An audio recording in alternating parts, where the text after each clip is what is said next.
sorry, this is number 10. Thank you very much.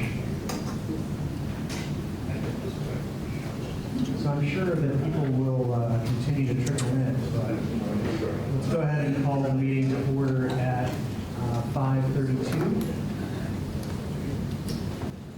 We'll begin with receiving guests. Welcome, those of you who have joined us. Hello. Hello. I guess it's our policy to kind of ask up front if there's a particular issue on the agenda that folks have come out tonight to either hear about or speak to. So let's do that real quick a second. So Kyle and John, is there anything particular on the agenda that you wanted to focus on, hear about, speak to this evening, or just hear from the, Yeah. Take that. Hey, I'm Kyle Landis-Marinello from Middlesex. I'm here to hear more about some items that were added to the agendas for the 7 p.m. meetings that are happening tonight. There was a letter written by a local attorney. Yeah. I apologize. I didn't want to ask you to speak now. I just didn't know what the topic was, but I appreciate you knowing that. So what we can do is sometimes we'll elevate something that's on the agenda if people are here so that they can depart afterwards. So we can try to move that up on the agenda.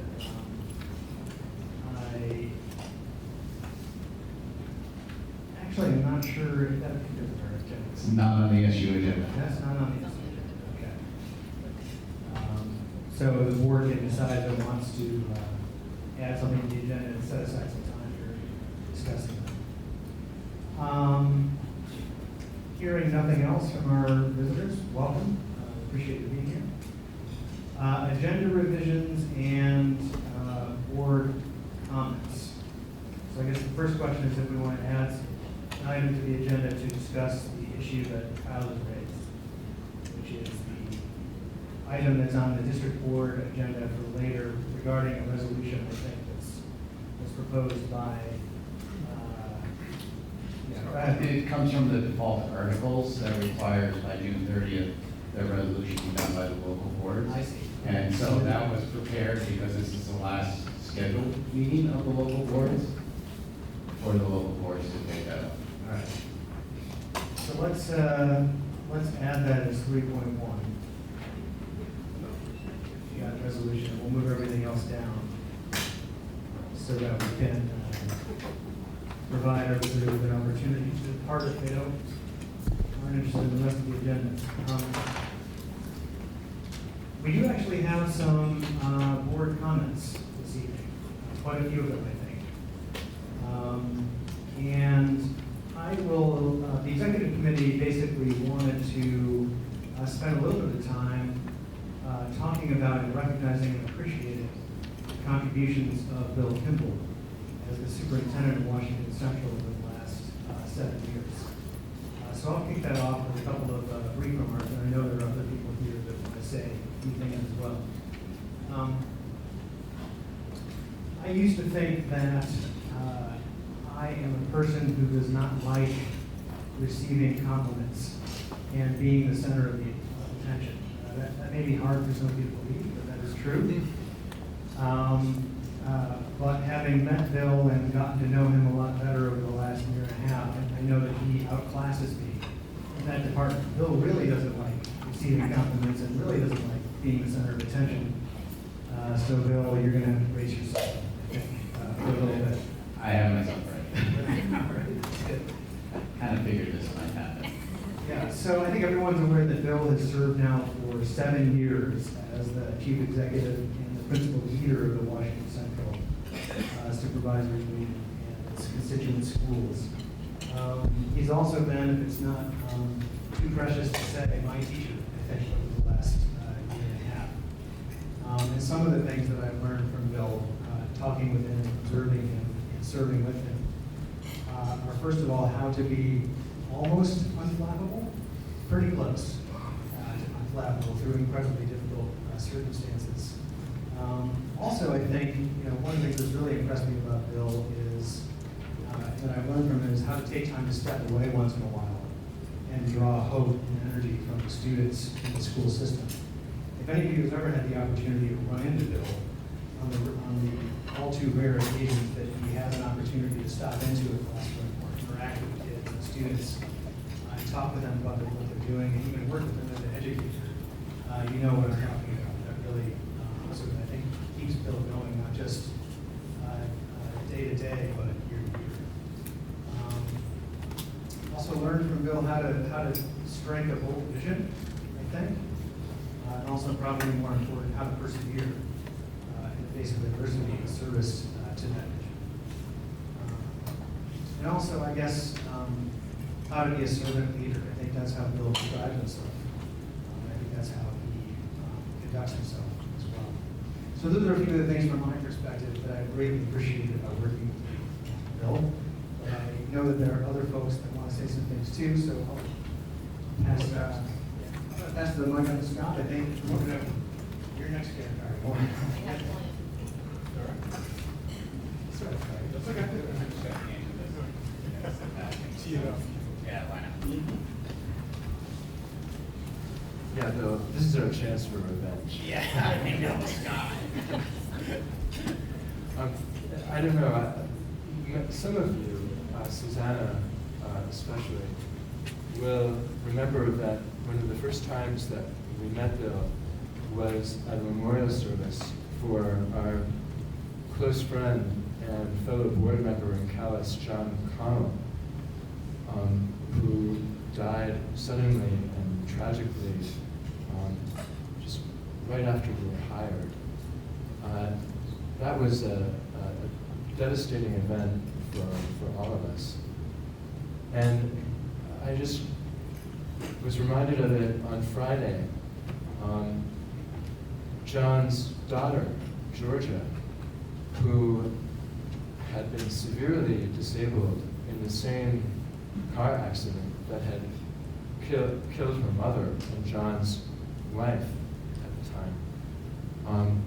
Georgia graduated, received her diploma here at U32, and I had the great privilege of being able to get it presented to her. Thanks very much for that. What this showed me is that, the superintendent is not just, the man behind the curtain, pulling the levers and turning the cranks and making all of this stuff shine and look great. He's also very much woven into the life and the fabric of our community. The losses and tragedies that we experience, and thankfully also the joys and the triumphs. And through all of this, through this entire arc, I think Georgia is such a great example of the contribution that you've brought. I mean, a child who had just, lost her only surviving parents, severely damaged in her own right, but who has been sustained and brought into the life of our community in a great way, embraced, loved, and cherished by all.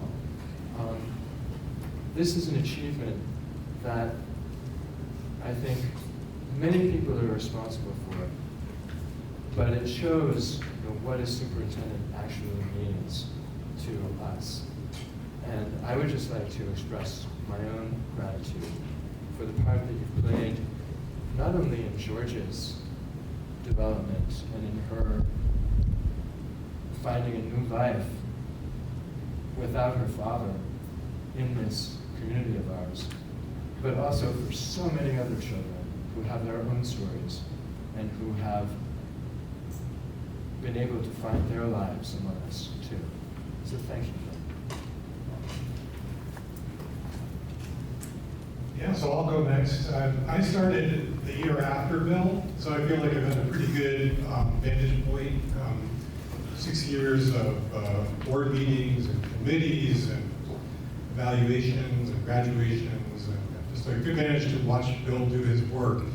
And I really appreciate how well you capitalized on some of the strengths that we have, including our willingness to invest in people and facilities, but also your ability to navigate the many challenges, not the least of which has been serving 7 different volunteer boards through this historic time in Vermont public education. And for me, what kind of shines through all of that really clearly is, Bill, your unwavering focus on students, and that's both their well-being and, of course, the learning. And that ranged from supporting the boards and our work on student learning outcomes, but also strategic planning, prioritizing professional development, and then, back to the board sometimes gently reminding us of what the purpose of what we're doing here is, and sometimes more forcefully, but always, focusing on what is impacting kids and how they learn. So I just want to say thank you so much. We really wish you the best personally and professionally, and we hope that you remember your time at Washington Central fondly.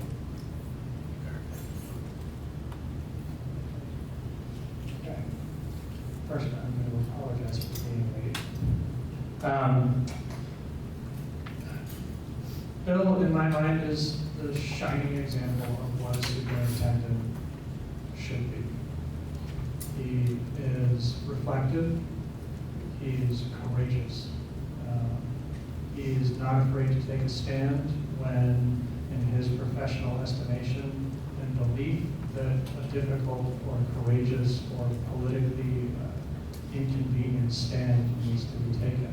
I think all of those things are the incredible razor's edge that a superintendent's position embodies. How to navigate all of those things, how to navigate all of the different bodies, how to navigate all of the different stakeholders, how to do all of those things in a kind, respectful, engaging way, how to bring all of these boards together to break down silos in communication.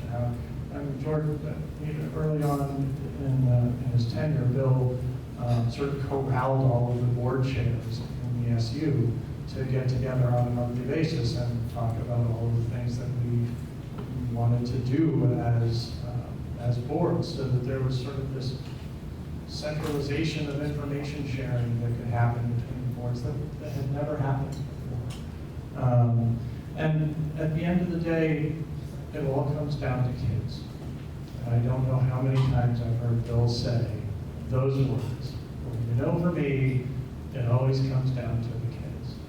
And what's going to be educationally correct, advantageous, best for them.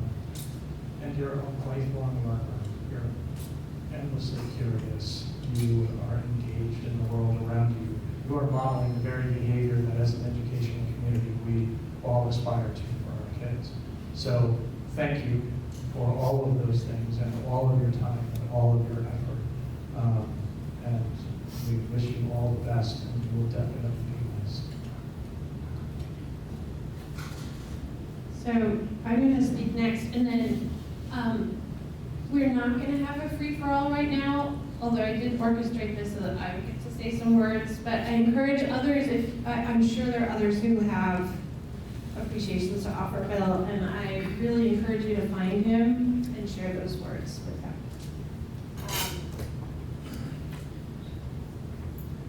So I've had the privilege to work closely with Bill over the last 7 years, and especially through several contract negotiation processes, which have been really amazing opportunities to get to know Bill as well as everyone involved in the process. And especially, Bill, some of, I think, your greatest skills and strengths of character, which have really shown through.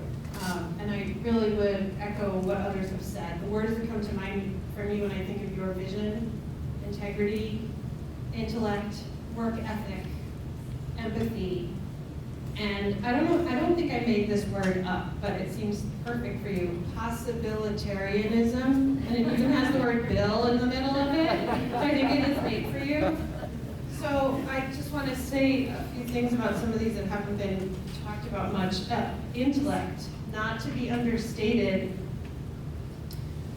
My experience of working with you is that you have an encyclopedic knowledge and what I'd like to call a Google-esque capacity to catalog and recall important and relevant information at the right time, including super complex technical stuff. And you're basically a mathematician. You and Lori together are just a force to behold.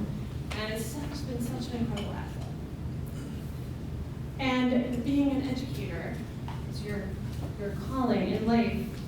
You have brought so much patience and skill in sharing this information with others and people like me who don't recall anything ever, and sharing it over and over and over again, really kindly and patiently and skillfully, so that we can actually learn it and understand it and make good decisions based on a strong understanding of the issue at hand. I want to talk about your integrity and your empathy and your capacity to see situations from all sides and anticipate and honor the concerns that others are going to be bringing to the table. You are able to help people see each other's perspectives, and I think it's important to say in this space that you and I have not always agreed, and sometimes we disagree pretty deeply about things that were pretty important to us. But you've always been respectful, you've always been kind, and you've always been interested in keeping the conversation. And that has allowed for learning on all sides. And so finally, I want to talk about this possibilitarianism. So the superintendent's job is pretty punishing. It's pretty punishing. There are a lot of late nights and early mornings, and work and work and work and work and work and work and work, and more work on behalf of all of us in this room, but really on behalf of all of our kids, all of our kids. And what I have seen from you again and again, and it's amazed me, is you're like the buoy that gets pushed down underwater and always keeps floating back up when I least expect it. And so what I see is just orienting again and again and again toward what's possible, and just having the will and the determination not to be crushed by what might not be possible at any given moment, but staying really focused on what might be possible right now. And that ability that you have to reset and recalibrate every morning toward relationship that's authentic and kind and ethical, and collaboration that's constructive, and positivity and possibilitarianism has been amazing. And for me, that's one of the most important parts of your legacy, and something that I hope we will all carry on after you go. And so if you'll bear with me, is it okay if I read a poem? I'm just going to do it. This is my moment. This is my moment. This is a poem by Victoria Safford that, for me, expresses what has been perhaps one of the most precious things you've brought to this community. Our mission is to plant ourselves at the gates of hope, not the prudent gates of optimism, which are somewhat narrower, not the stalwart, boring gates of common sense, nor the strident gates of self-righteousness, which creak on shrill and angry hinges. People cannot hear us there, cannot pass through. Nor the cheerful, flimsy garden gate of everything's going to be all right, but a different, sometimes lonely place, a place of truth-telling about your own soul, first of all, and its condition, a place of resistance and defiance, a piece of ground from which you see the world, both as it is and as it could be, as it will be. The place from which you glimpse not only struggle, but the joy of the struggle. And we stand there, beckoning and calling, telling people what we are seeing, asking people what they see. Susanna had the vision and the execution to bring about this amazing gift, which I think walking the trails is one of the ways that you stay oriented toward hope. And so this bench is an invitation to keep coming back here and walk the trails and enjoy the beauty and contemplate. and for all of us to do the same thing. I really want to thank you.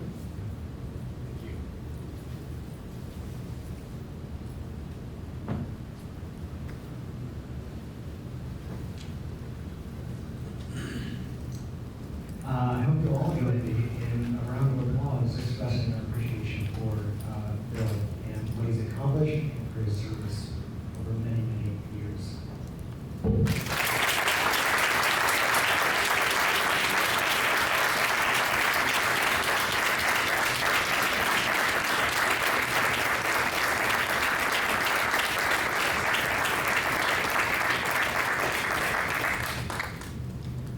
Thank you. I really appreciate it. Would you like to say something, Bill, or would you like not to say something? Either way, it's totally. All right. I would encourage everyone to stop and take a look at the bench that again Susan was so kindly arranged. Okay. Let's step into the more mundane business. So the next item on our agenda is public comments and correspondence. We've already welcomed our guests and learned what one of them at least would like to speak to. So we can move on to our consent agenda. Is there anyone who would like to move to approve the minutes of March 27th and May 29th? Laura, thank you. Is there a second? Darcy, thanks. So let's deal with these one at a time. So if anybody has any comments or suggestions or edits for the draft minutes of the 27th, which I believe begin on page 2 of the packet.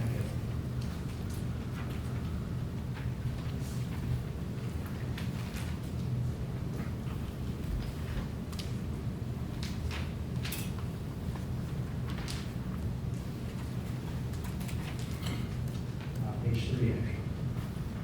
Not hearing any comments on those. Some of you may have seen that I sent around an email this afternoon. I apologize for its lateness at the 11th hour with some suggested edits to draft minutes for May 29th, actually. And of course, in my infinite wisdom, I inserted errors into the minutes by putting the wrong date and the wrong location in the minutes that I sent around. And if folks haven't had a chance to see that email, and I can describe them briefly. But essentially, I wanted to, so Katie Chapman or Chabot? Chabot, thank you. Kindly volunteered to take minutes at our May 29th meeting when we didn't have a recorder present. And she did a great job. But there were some things that we typically do in minutes that weren't done, so I wanted to address that. So I basically wanted to indicate which of our SE board members were there, which voting members were there, and which non-voting members were there, as well as which people that were there as guests. There were 3 guests there that evening. And then I just sort of edited and cleaned up some of the language a little bit. That's basically what I did. So if you look at it in Word with changes tracked, it looks like there's a lot, but it's really just sort of cleaning it up, essentially. I don't know if anybody has any comments or people are okay with it approving the minutes with those changes as amended. Yeah, we can do that.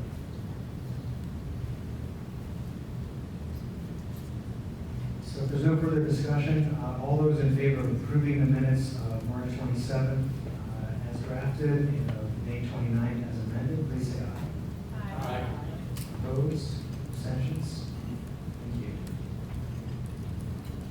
So the first item on our agenda added, now 3.1, is to discuss the item that's on the district board agendas for later this evening related to resolution about that. And Bill, I'd ask you to speak to this. We'll take 10 minutes for this, I think, and Bill can address it, and if the board wants to discuss, and then we can provide an opportunity for the members of the public to speak.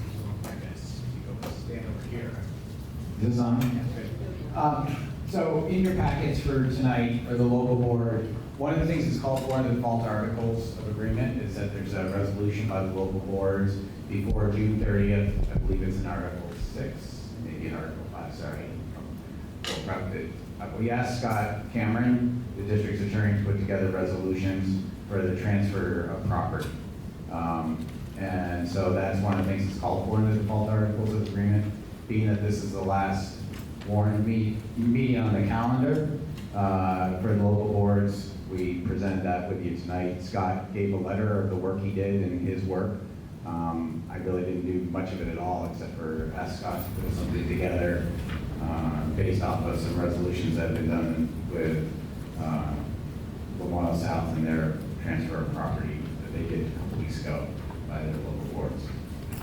And that was put together, and I know the boards will take the actions of which they want to take. And I couldn't, and Scott and I talked about, and I think he may have mentioned his letter or not, what are the issues if it's not done? We don't know. And I've asked the AOE, they don't know as well. So it's something that's already in there. So I haven't got anything back to say whether, if it's not done, what are the penalties? The best Scott Cameron and I could think of together in discussions was that there'll be more work on the other side and fees needed to take care of the deeds if the merger occurs. So that's all I can really tell you. Can't tell you much more. Just trying to follow the default articles. Thanks, Bill. So, we didn't have this on our agenda for discussion here at this board because this board has no action to take on this, and then it will be the subject of spirited discussion at each local board, district board meetings this evening. But Kyle, if there's something that you wanted to say, we can give you a couple minutes to discuss it. Hey, Kyle Landis-Marinella from Middlesex. I guess this just caught a lot of people by surprise, including the attorneys who are representing 4 of the 5 towns in the litigation. These types of resolutions could have a significantly negative impact on that litigation at a critical moment when people are waiting to find out if this merger actually is constitutional and whether the merger is legal. I'm looking at that article from the default articles of agreement. One talks about shall transfer the debt and funds, and the other says shall convey the property and buildings. Everyone I've spoken to who's deep into the weeds of the board order and the default articles has been viewing that as happening as a matter of law. It does not have the word resolution in here. It does not specifically call on the local boards to do that. And so I think that these resolutions are not needed. I think they have the potential to do significant damage. And my understanding is David Kelly, the attorney representing 4 of the 5 towns, has specifically recommended against adopting these resolutions, and I agree wholeheartedly with his recommendations. I think this board should have a discussion about removing those from the agenda items tonight.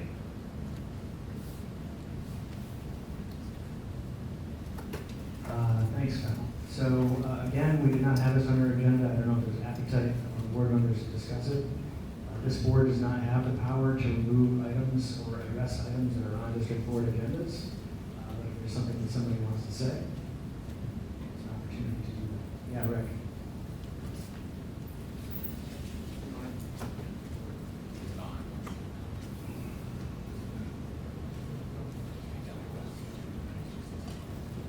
I personally, we got our word packets and we were really alarmed by that. I would personally not support that. I don't know about the other board members. I mean, that seems like it compromises to no gain. The great debate that's going on right now, and it seems kind of ethically wrong to do that. I think so. I'm speaking for myself as a board member. I'd actually be interested in knowing how other people felt on this issue on their boards, but I think it's a huge mistake for us to sign off on it. It basically shows support for that while we were in the midst of a court case opposing this very thing.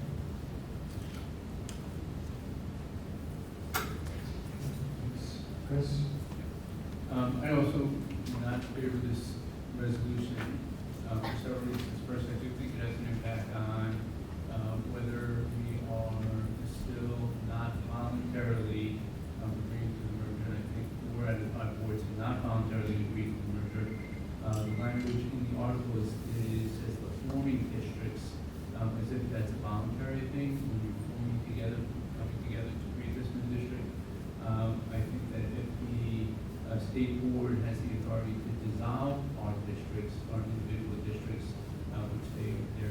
suing for this forced merger, then they have the authority to convey the property as well, without our acquiescence in that action. So,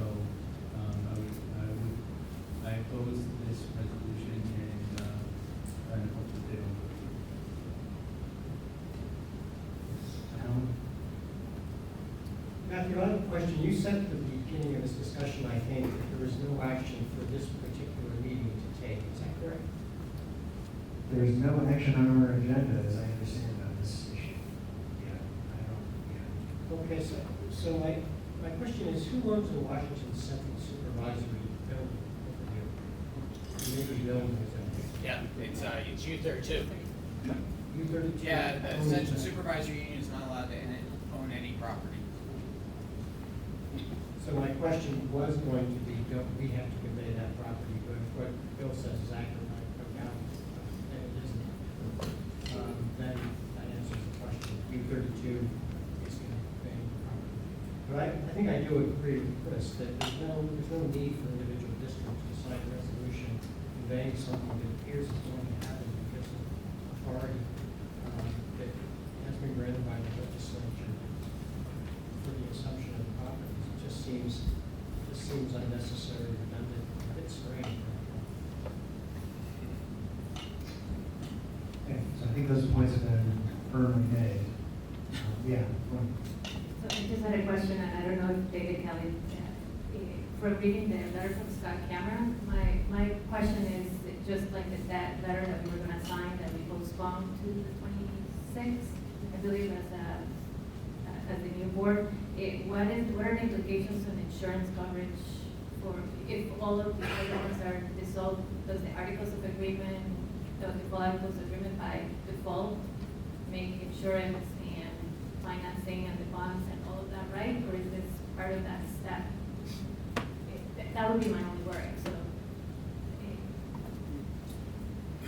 what was the advice from him? Bill, if you, I don't know what she was asking about what David Kelly's advice was. oh, I see. I don't know if anyone else knows. I don't know if you guys know. Got it, thank you. Again, Kyle from Middlesex. I think that's a question to ask him, and I think that, it's not clear to me why another lawyer was brought in on this issue when there are lawyers representing these towns in this matter, and this is an issue that's right in front of the courts and going to be decided by the Vermont Supreme Court. And one of the things that Scott Cameron's analysis didn't touch upon at all also was that there are statutory provisions that do not appear to be overridden by Act 46 that say only the voters can actually convey property and debt. And so I think that this resolution, again, and I always speak purely in my personal capacity, but I am an attorney by training, and this resolution seems to be asking local board members to do something that is contrary to the statutory provisions.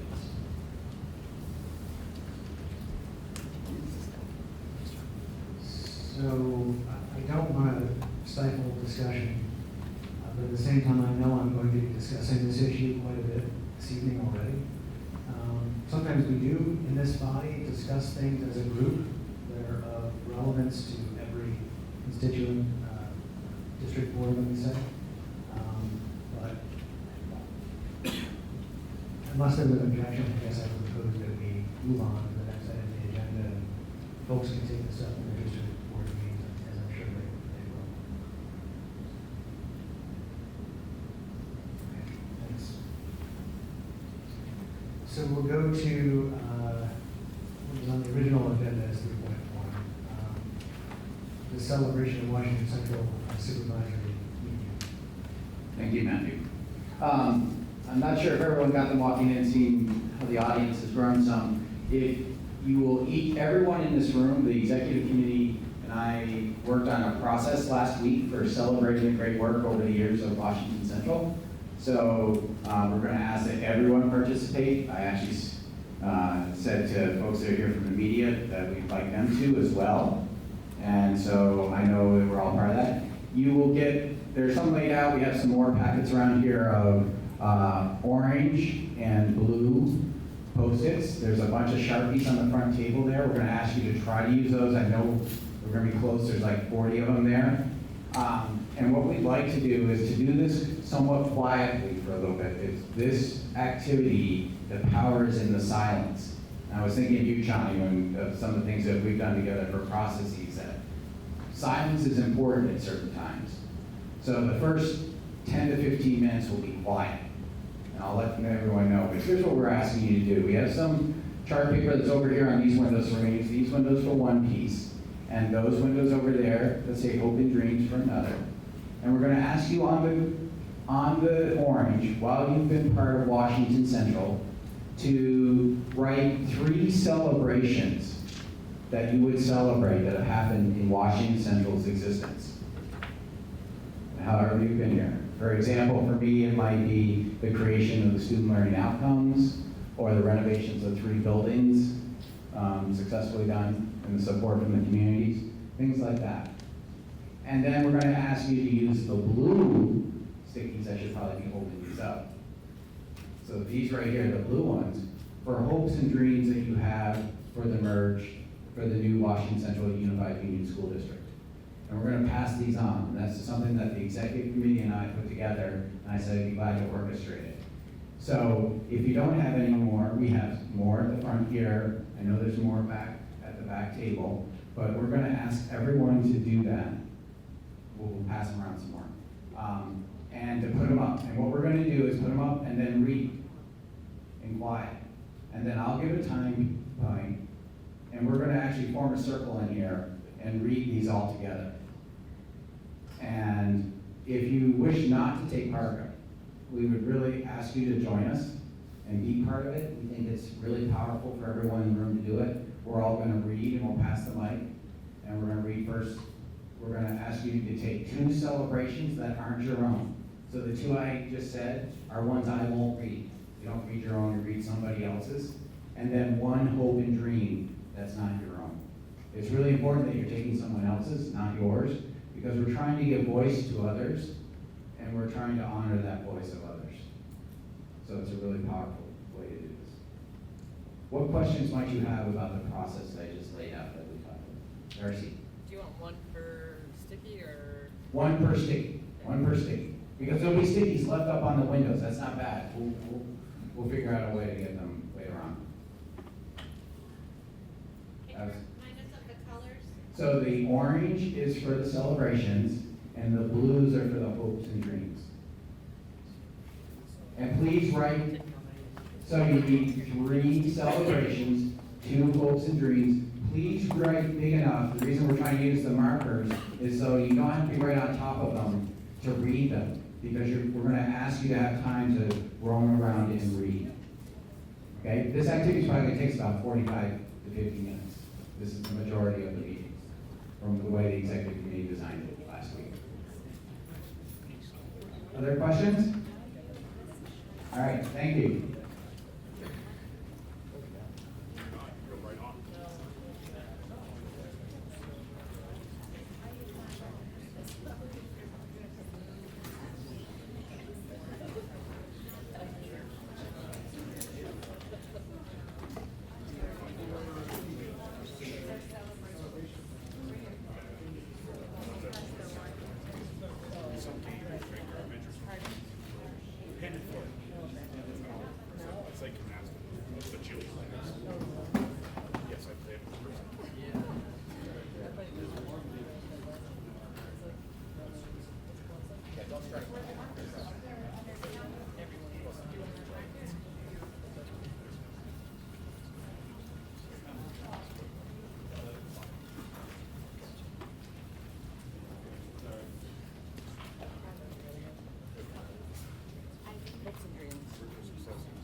to invite folks to start to make a circle, stand where you like to, we'll kind of form this up, but inside, on this side of the tables.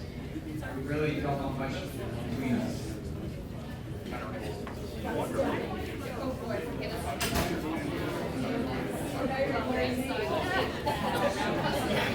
If you get seen.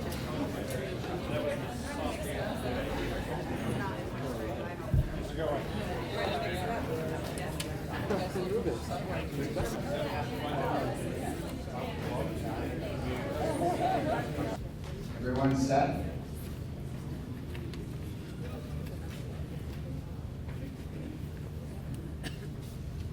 All right, so we're gonna form this circle, and it's for people like me that have personal space issues, it gets a little bit. But we're not doing that, Laura. We're actually gonna walk in so we're shoulder to shoulder, like David and I are. Okay, so we're walking in, so we're gonna make a nice tight circle stuff that way. We're gonna leave one space for Paul over by Lindy and Nicole. Okay. So normally I would ask who would like to go first, but since I have the mic, I'm just gonna start it, and I'm gonna pass it to my lab. And we'll go around the circle. We're gonna read 2 rounds of celebrations first, so the hope is at the end. Okay. Any questions about the process? And it's really important just to read them and pass it along. So a celebration. Single SU-wide labor contracts with professional staff. Teachers, staff, admin that focus and care about students. Common goal, what is best for kids? We always find a way to come together and make the best of any situation. Met a lot of community members who also care deeply for their community. The opportunity to realize that the differences between our schools is dwarfed by the sum of what we share together. Shift to interest-based bargaining. A developed focus on student learning outcomes at the elementary level. Successful audits. Student leadership around diversity and inclusion. Commitment to the lifelong learning and ongoing professional development of our staff. Interest-based bargaining. Progress our teams have made in understanding and moving toward best trauma-informed classroom practices. Adoption of student learning outcomes for all students. Transferable skills scales. No, it is coming to emphasis upon meeting students where they are. Celebrate change, good for everyone. Agreeing on our purpose as an SU, student learning outcomes. Working together respectfully to solve our differences. Value of mentoring and building school skills and independent thinking. Student gains to proficiency. New math curriculum right today. Supporting the leadership team. Collaborating with teachers, community members, and all boards to have one mission statement. Shared mission statement, inspiring all students with passion, creativity, and power to contribute to local and global communities. Prioritizing identified differences in curriculum and to ensure students bring similar skills and abilities to U32. Black Lives Matter, 32. Flag, sorry. 32. And the real thing, that's right. Continuation and growth of branching out and pilot. Restorative process training for all teachers. Pre-K through 12 in-service opportunities for vertical alignment, including curriculum camp. Hire great educational leaders. Clear establishment of student learning outcomes across the district. Protection of LGBTQ rights. Every time we listen to each other, to hear and understand with open hearts. Resolution regarding bullying. The events that bring our communities together. All of the wonderful talents of our children. That we have broken down silos and have begun to have shared vision of education. Exchange students, both foreign at U32 and U32 abroad. New playground at Romney that involves student design. A clear, comprehensive, hopefully effective strategic plan. We called it implementation plan. Hiring an SU-like curriculum coordinator. Renovation of 3 school buildings. Dedication of all staff and board members. Consistently being oriented. When my daughter hurt her friend, principal used restorative process to help her step into accountability and make it better. Focus on trauma-informed practices. The creation of opportunities to collaborate and think bigger and deeper collectively across our 6 schools. Willingness to self-reflect. Audits without findings. The initiation of an engaged electorate. Creation of student learning outcomes of all 6 schools.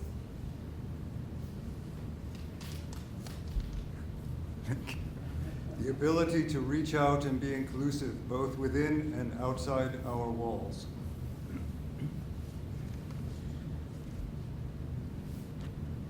A community of multiple towns, individuals that came together to debate and defend the democratic process. Initial opening setting the tradition of major student involvement. Selflessness and dedication of volunteers and all board members. Successful renovation of the Romney Memorial School. I'm proud of our towns and all the board members and other citizens who have worked together through difficult times with respect, humor, and good neighborliness. Neighborliness. Celebration of unique programs that make Washington Central Supervisory Union in Vermont a special and well-rounded place for learning. Success in negotiations when multi-year contracts were not possible. Adoption of student learning outcomes for all students pre-K through graduation. Creating adoption of a campus alternative learning environment, keeping our kids here rather than sending them to independent schools. Creation of strong play-based pre-kindergarten programs in all of our elementary schools. Agreement on student learning outcomes. Centralized ESY.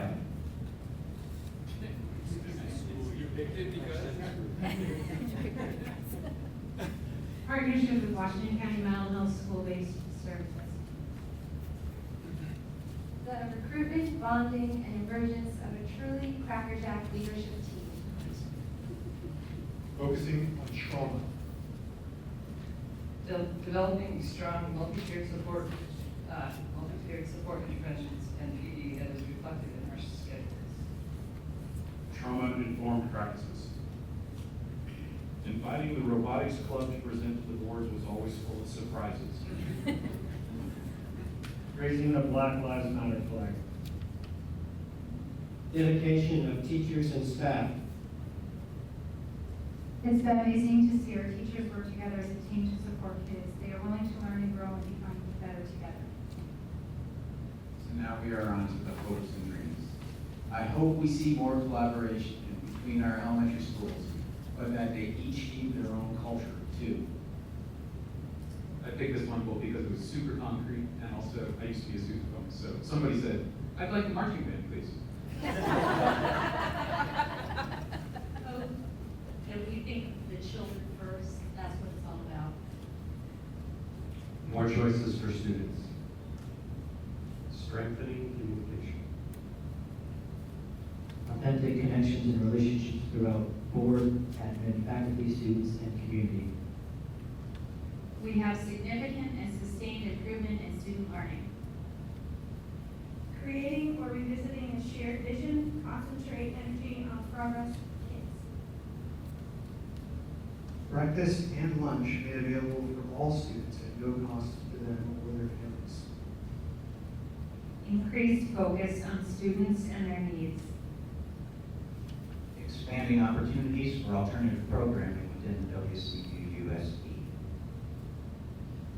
A school board that remains student-centered no matter what. Remember, we are here for the kids. A demonstrated commitment to equity and excellence for all students. That we be able to find better ways to compensate our staff.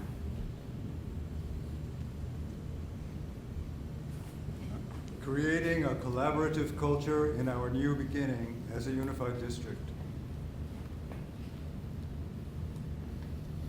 Independent town board control.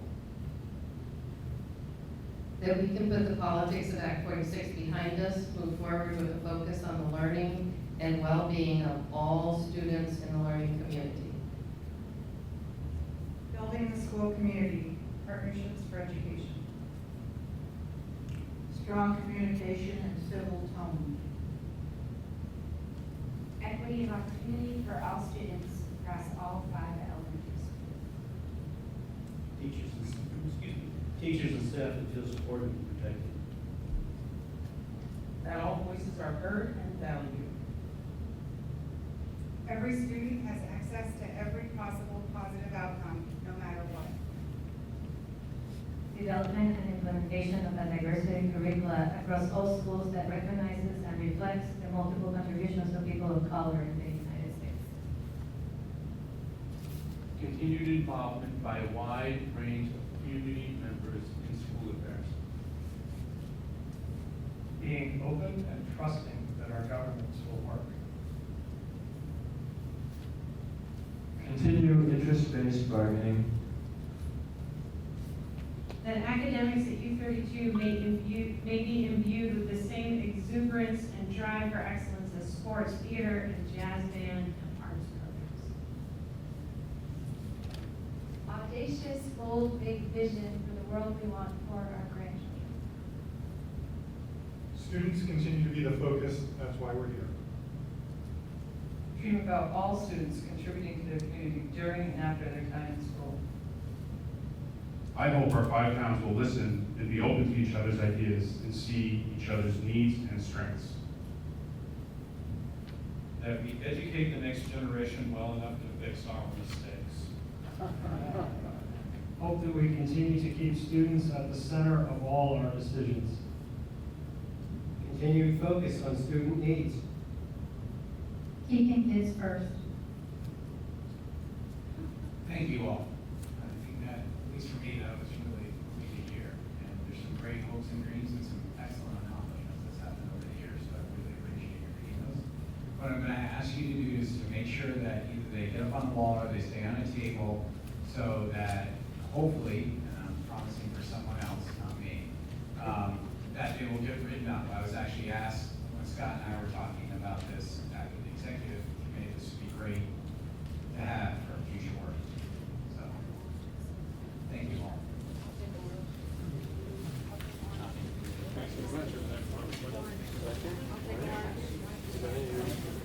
I'll take the orange. I'll take the set here. Take your bowl. 33 years ago. My God. Let's try to reconvene and be expeditious and through the rest of our agenda. Thanks everyone for participating in that exercise. So the next item on our agenda is an update on the superintendent transition plan.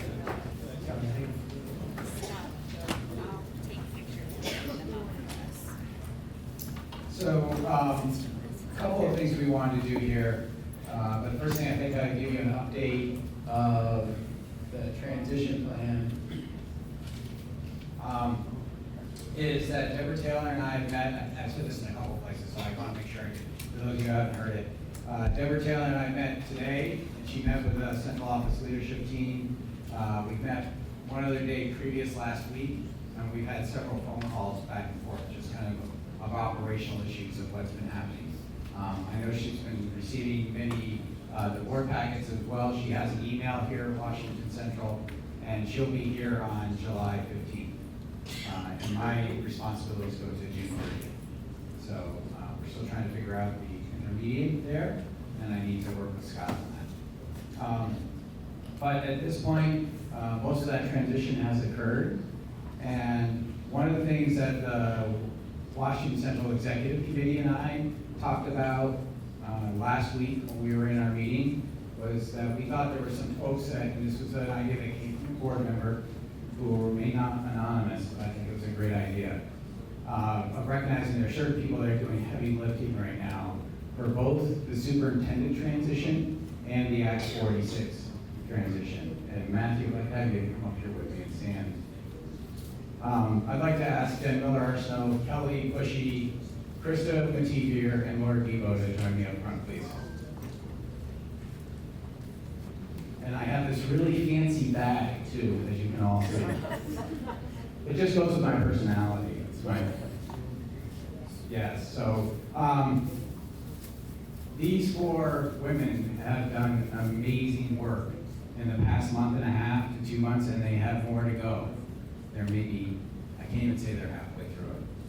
But they've been willing to take on a lot of extra leadership, a lot of extra time, and a lot of extra efforts in supporting the transitions that are happening for Washington Central. And the executive committee and I talked last week, and we thought it was appropriate to recognize the four of them and thank them for the many hours, and I can't say the number of hours I know the four of them are putting in to help with all these transitions. And I think they deserve at least a round of applause from all of us.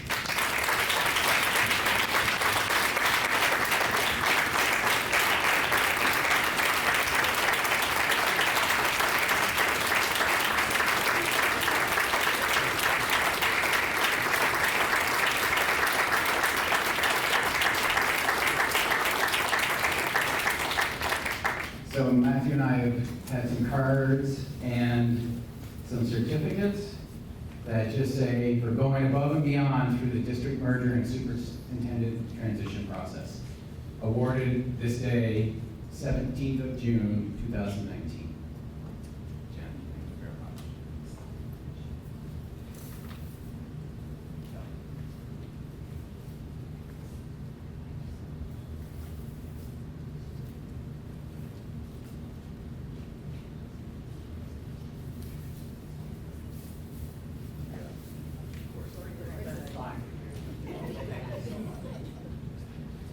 Thank you again for your efforts in continuing to serve not only the children of Washington Central, but all the communities of Washington Central. I really appreciate it.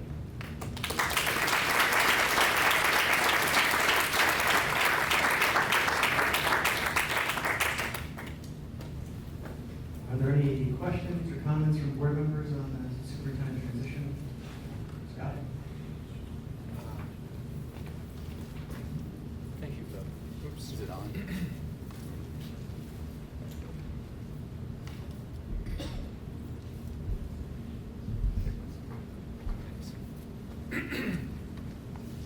Thanks, Bill. Just one thing I was interested in is in ensuring the continuity, sort of the archival continuity, so that there's no like some of your most important directives and messages don't kind of fall into the void. Is there a plan for sort of maintaining like your official correspondence and your directives, your all of that?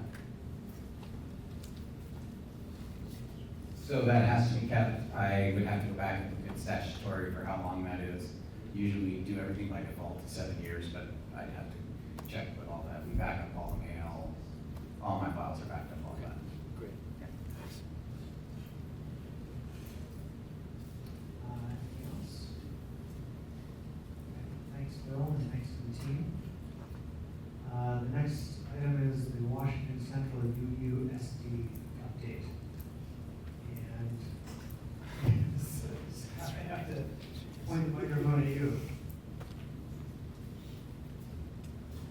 Yes, well, there's a lot happening, and I ought to have seen this and immediately prepared myself for this moment. The major thing is that there is a vote warned for June 25th for both the budget of the new Unified Union School District and for the amendments to Articles of Agreement.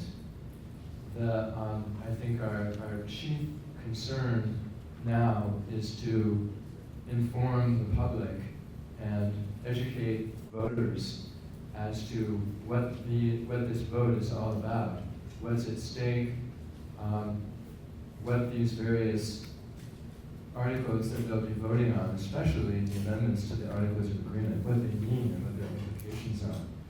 And we've really only just begun to do that.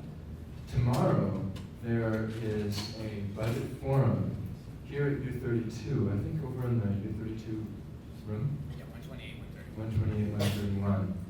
So we'll be there, and I hope that we can get some interest, some actual presence of voters to be with us and ask questions, so that we also know what's on people's minds when we communicate, when we broadcast via Front Porch Forum and in other media.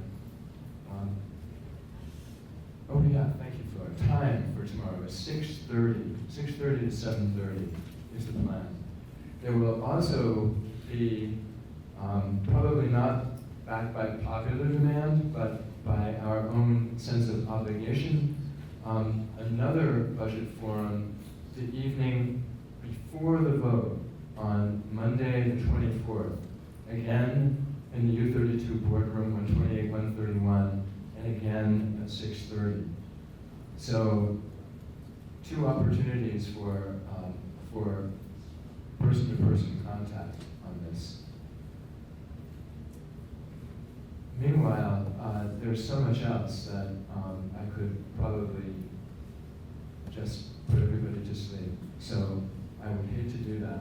It would be very much out of character with my usual aims. So, should we call it there? It's up to you. I mean, Unless also, there are questions. we should also, open it up if folks have specific questions that they want to ask. Yes, Denise?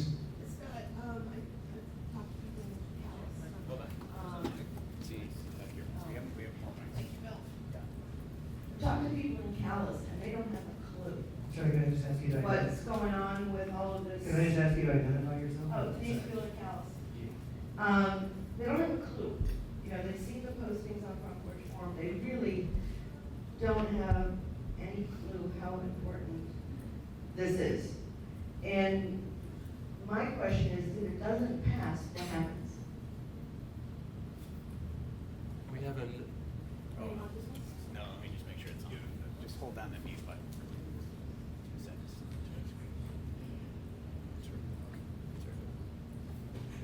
As soon as that. If the budget fails, there is even if it doesn't fail, there's a meeting of the merged board that's scheduled for the day after the budget vote on Wednesday, June 26th. Again at 6:30. That will be our standard start time for as long as we're meeting. And the likelihood is that we'll just warn it again. Perhaps there'll be changes, but I foresee it just, coming back, boomeranging back again and again. You know, this is affecting when, can I respond? This is affecting when tax bills get sent out in every single town. And the collection of taxes, and maybe have to take out a loan in anticipation of taxes, and who would take out that loan, and who's gonna pay that interest? Yeah, it's not, it's a very messy situation. Denise, I should point out, is the select board chair of CALS. So she knows and thinks about these things. There's guidance from the agency that, Flora just brought it up for me. There's guidance from the Agency of Education as to what happens in the event of a budget failure. So maybe the best thing I could do is just send you a copy and send a copy to, actually I think I did send a copy to Judy and Sandra. We should, all of us, those of us who are on the new board, should make sure that our town clerks and treasurers have a copy of this guidance. And to the select board. Quite right, yes. Very good, yes. David? Can you just identify yourself? David Lawrence, Middlesex. Just a quick question in that if only the people in this room go vote, and we all vote for it, it passes, right? There's no quorum. So I'm not suggesting we shouldn't get out the vote, but also absent a major campaign against it, I'm kind of wondering what the real risk of the family is right now. I think it's, I think there's a non-zero risk of it failing.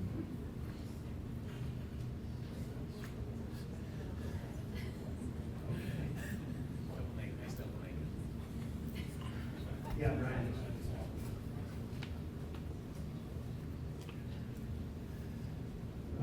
Just following on David's question and different way of putting it, is anyone aware of an organized effort to defeat it? I am not aware of an organized effort to defeat it. I am aware that there are people who don't like it. At what point that attains the status or level of organization, I have not seen any evidence of such a thing, but it's possible I might not. Is anyone else aware of anything?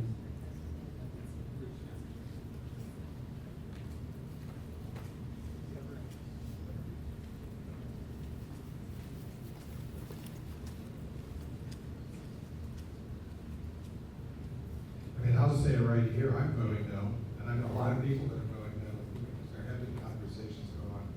It's not because anything this group has done, or even the budgets that were put together, but there's an inequity. When you have wealthier towns that are, seeing significant tax advantage, and that being passed on to poorer towns, I'm sorry. That's a non-starter, that's a non-starter for a lot of people in my circle. So whether that will be enough to say no, I don't know. I could never support this budget because of that inequity.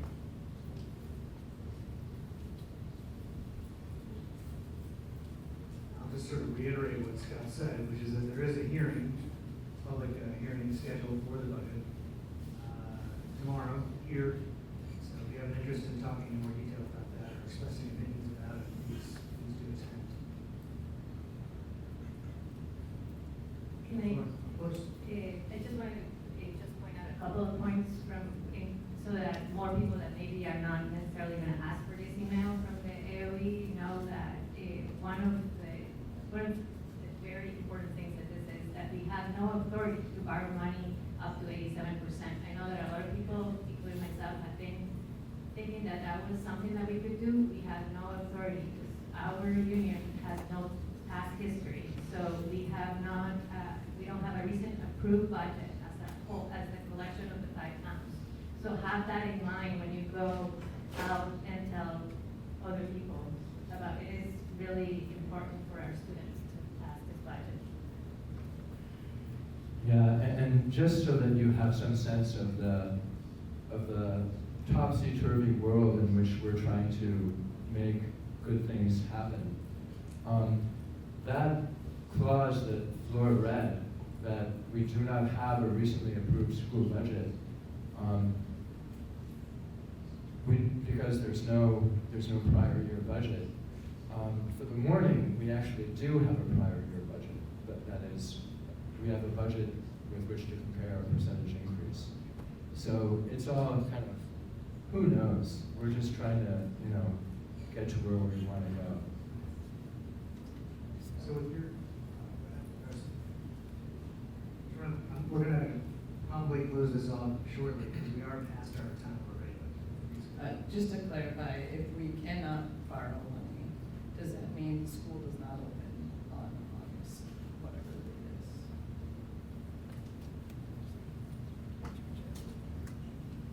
I'm speaking for myself, but I don't think any of the board members would disagree with me in saying that, as far as we're concerned, school is going to open as usual. We will figure it out. We'll do something. We're resourceful people. Just vote yes. So with your permission, Scott, we'll tie it off there. Is that okay? I hope so. We move ahead. You hope so, okay, all right. Fair enough. Okay, thank you. So the next item is the general and capital fund balance. Yes, folks, I know that we've been talking about this for probably 6 to 8 months about transferring to the capital funds from your general fund. So if you turn to page 22 of your packet, you'll start to see individual fund balances for each school, and you will see the overall. Lori and I, this is really hot off the presses. I think, Lori, you finished this Wednesday or Thursday. We were trying to take into account every penny that could be transferred over and also start to recognize some of the places for risk as not only for the Unified Union District budget, but also what are, as you all know, the general fund balance is about risk tolerance. And what are the biggest risks? We talked about this a lot as boards. What are the biggest fiduciary risks that you may have? And so one of the things that's happening is the changing of special education funding, where it will no longer be a reimbursement system. It's a year off. It was put off a year by this year's legislature, but we'll be looking at a block grant. So if a student comes in that we didn't anticipate and the budget didn't anticipate, which happens almost every year, at least a couple do, and we have a student that's in an out-of-district placement that we have to take, that's $100,000 to $150,000 liability that we'll have to take, the board will have to take into account. So Laura and I really looked at this. We think that 2% across the board left in the general fund balance is not only for that, but also for bills to clear. As you know, checking accounts take 90 days, so we need to leave some of that there. So you will see on each of your individual schools, starting with Berlin on page 23, and I know you want to look at your own schools, but you know, I'll just look at 23 so I can tell you the pattern you're looking at. You know Laura, she does things with a really nice pattern, the way she creates these reports, and then Laura, I'm going to ask what did I forget so you can add in. But you'll see down at the bottom of trying to get to a 2% target for Berlin, you would see that 70,218. And the amount over the 2% that we're recommending to you to consider to transfer to the capital fund would be $98,565. Remembering that the capital funds, as per the default articles agreement, must be spent with their intended purposes that they're coming into the merger. That's true for scholarship funds or other funds that are out there in the schools. So they must stay with that intended purpose. So you'll see that for every school. Lori, what did I forget? I think what we were projecting is based on the information we know, and obviously if the 2% target is the percentage that we would maintain, the board's motion would be to transfer fund balance in excess of 2% of budget to the capital fund for your respective school.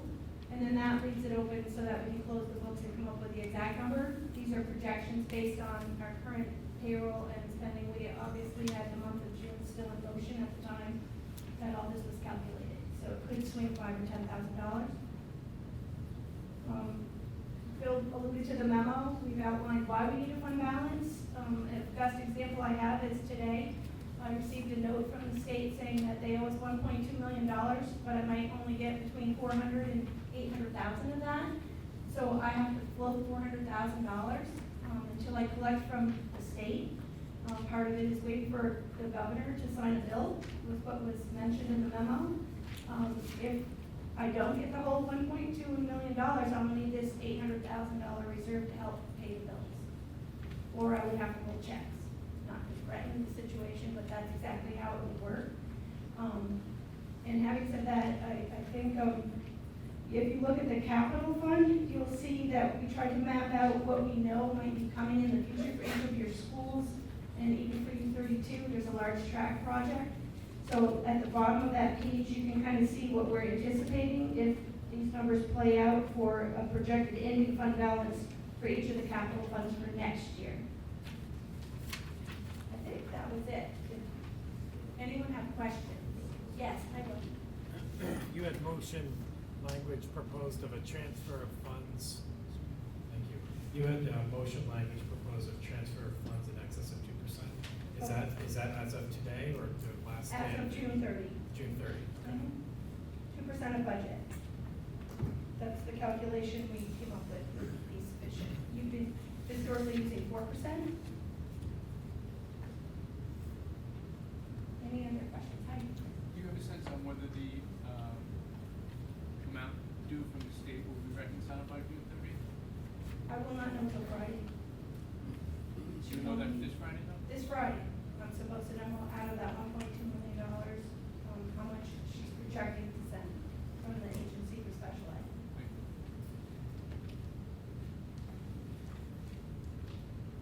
Other questions for Gloria or Bill on this? Sure. Hey, Kyle Landis right now from Middlesex. Lori, do you know if the merger goes through July 1 and then say in September or October there were a decision from the Vermont Supreme Court saying the merger was illegal, will there be a way at that point to unwind the financial stuff so each district has its own funds? Yes, part of the software conversion that we've been working on is to separate things by building. So I would have all these transactions by building.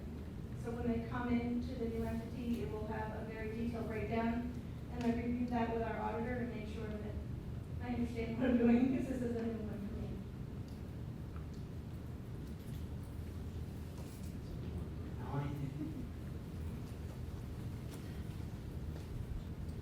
So Lori, I'm sorry, I'm having trouble understanding how this is working and what we're doing. And I'm defaulting to looking at Worcester's situation because it's concrete for me and I can understand that. If I look correctly on the Worcester specific information on page 31, it suggested that we only dedicate to Worcester's assets a total of $97,321. Is that correct? And then the 27,000 to the new WCUSD. Okay, I don't quite get that 27,000. Let me continue with what I was going to ask. We've got in our capital fund alone $222,000, 389. That would be if you do the transfer of the $97,000, over 2%. So in other words, the 222 is already considered reserved for capital expenses for Worcester without our having to make a resolution or make a transfer of any sort? No, if you turn the page 32, you currently have $125,068. I was looking at page 22, right? It shows in our capital fund, $222,389. The note at the top says it includes the 2% cap and the additional transfers. So that's the scenario you would see if you vote to reserve the 2%. So what is it? The actual is on page 32 for you. Right. So that's where we are currently. If you do nothing, you would have $125,000 in your capital fund. Okay, I'm sorry, I'm not following this, but I want to hold things up. It's the first time looking at it. That's going to explain it to me, so I'll be fine.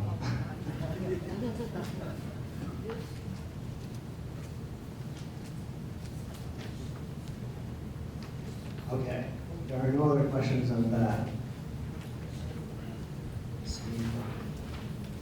Thank you very much. We will go to what was originally 315, blanket authorization for check orders for the wards. Yeah, so I'm going to ask Lori to jump in on this one pretty quickly because it's something she's been talking about for process of operations for the local boards because of and to explain how this works with the ending of operation authority by the local boards on June 30th. So on July 1, we will have issued checks that might not have cleared the bank. And sometimes those checks come up that we need to void them and reissue them. By signing off on this blanket order, it gives us the permission to do that without having to have a board meeting. So the only checks that would be outstanding are those that you've already seen on warrants. But just as a precaution, I've had employees tell me this before where they might have misplaced a check that we issued and we have to void and reissue it. This authorizes the existing treasurers to sign those checks. True. It may not happen but one time, but as a precaution, I said to Bill I would prefer to put it on the agenda than to have somebody not get their reimbursements. What is the motion or resolution that you're looking for? Lori, the wording? I believe it's in the packets. It's the same language that we do every year at this time for the blanket orders. I guess the part that I'm not quite grasping is that the motion is for blanket authorization for check orders for local boards. I'm not really sure if I understand what that means.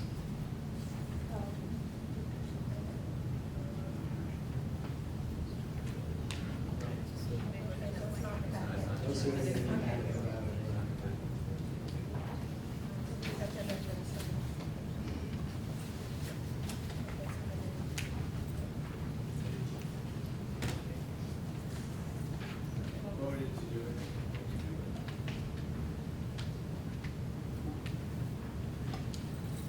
So first I'll apologize, it's not in your packets as individual boards.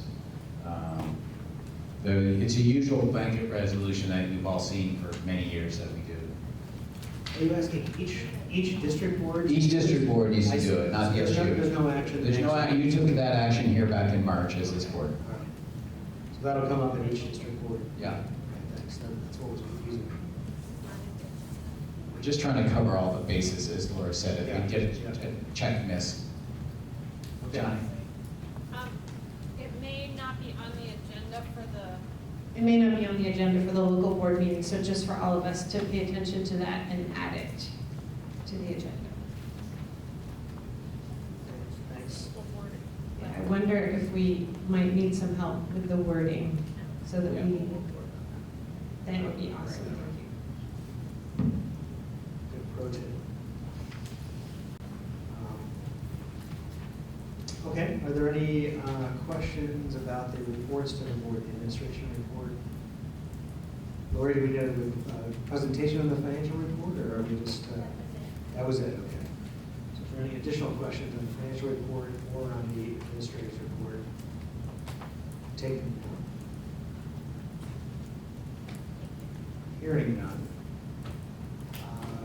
We have another item on our agenda for board comments. We already had a lot of board comments, so. But Yeah. they're not done. They're not done, all right. Yeah, Scott, go ahead. Matthew, I understand that you're not a big one for the spotlight. Is this true? This is very true, yeah. Oh, good. So Matthew, when you took over from our beloved Chair Emeritus, Stephen Look, the thought that most occupied my mind was, I'm so glad it's not me. I had occasion to have that thought more than once, in fact, quite often during the course of the time that we've been doing this work. And now I'm paying for it. However, I would just use myself as an example to everybody else who might be looking at me and thinking, I'm so glad I'm not him. Watch what you think. But Matthew, mostly what I've been impressed by, in addition to the evolution of your beard over the course of this time, is the tremendous grace and intelligence humanity and dignity with which you've conducted this board. It's certainly been an example to me, which I am already failing to rise to. And I'm sure that as much as I shall try, I shall never quite attain to that je ne sais quoi of mastery of the situation. But nonetheless, I have found it a great pleasure to be a part of this enterprise with you, working along with some of our other, in fact, many of our other members on some extremely difficult, extremely tense at times, but and rewarding at times, and then having the boom lowered back on us at times situations. The sense of camaraderie, the sense of appreciation and friendship, though, is what has emerged and what will endure. So, this is my revenge for Bill on you. Thank you, Matthew, very much for both your service and your servitude. And who knows, you may get to continue. Always have that to perhaps look forward to. Thanks.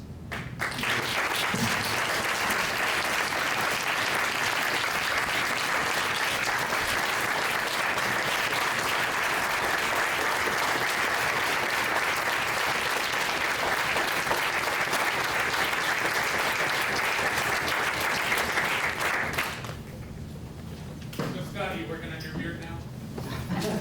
I should. Yeah, you'd be shocked at what happens. I just want to say for my part, recognizing that this could possibly be the last meeting of this school board, that it has been an honor to work with each and every one of you, each and every one, over the last 11 years for me, some shorter, some longer. But the thing about it is that the faces change. It's the nature of democracy and public service. But the commitment and the mission remain the same, which is to provide the best possible educational opportunities for the kids that live in our towns. And it really is a great honor to sort of take up for a time that standard and that commitment. And each and every one of you, I know, has had that at heart and brought your best to it. And even when we have disagreed, and that has happened many, many times, you know, I've never once doubted that every one of you is operating from that perspective, trying to find the best way forward for schools to provide the best possible education for kids. So I want to thank you. I want to thank all the people that have sat in these chairs before us. And I want to thank all the people who are going to sit in the chairs after us. And Scott, for your position in leadership and facilitation of the new board. You have all my sympathy and all my support. With that, if there is no other business, Chris. I see that Dave Kelly has joined us, and not to put him on the spot, but if he wants to share something that affects at least 4 of the boards, because you can't be in 4 places at once, I'd ask that you give him the opportunity to do so, because we are all together now. It may just be an easier way of doing it, if you have something to share. Sure. David, just because we're so over time, can I just ask you to please fill us in on whatever you need to and try to be brief? I'll be very, very brief. You know, and I think I can say this in 60 seconds, and I'm not sure I need one of these things. You know, the issues before us are extraordinarily important. Some of the wealthiest communities in Vermont are guaranteed hundreds of thousands of dollars every year, whereas some of the poorest communities in Vermont are at risk every year. One of those communities, simply because they took in a special needs student with no money, had their small schools grant taken away from them. The issues that are before the court are incredibly important. We have some of the best lawyers in the state working very hard, many of us working pro bono, because we care so much about our small rural elementary schools. And so I just want to say that we're here, we're working. I know this is difficult and complicated, but please bear with us. And I'm here to answer questions, not to talk about the case. If people want to talk to me, feel free to come up and ask questions. Thank you. Thank you. So now, if there is no other business to come before the board, then we will adjourn by consensus at 7:25.